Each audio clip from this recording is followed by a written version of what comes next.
কেমন কথা কইতাছো? তুমি হইলে আমাকে একমাত্র ননদ, তোমারে দেখতে পারবো না কে? তার মানে তুমি কি কইতে চাইতেছো?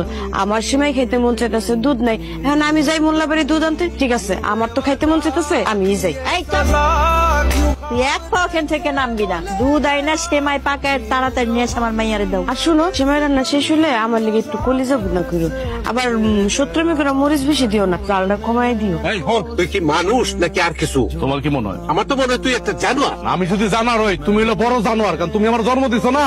এত তো কম সত্তা, একটা থাপ্পড় দিয়ে কার কানে পড়তে ধরে হেলাবো। মারো না, মারো, পারবা তো মারতেই আমারে। আমি কি এমন করছি তুমি আমার জানোয়ার জুনার কওয়া শুরু করছো? কি কি ক্ষতি করছি তোমার আমি? তুই আমার কোনো ক্ষতি করস নাই, ক্ষতি করছ তোর বউয়ের এই সময় ভালো মন্দ কিছু খাওয়ান লাগে, ফল টল কিছু খাওয়ান লাগে। তুমি যেমনি কথা কইতাছো মনে হইতেছে যে আমার বউ না খেয়ে থাকে, আমি আমার বড় না খেয়ে রাখি। মাই কি বড় না খেয়ে রাখে?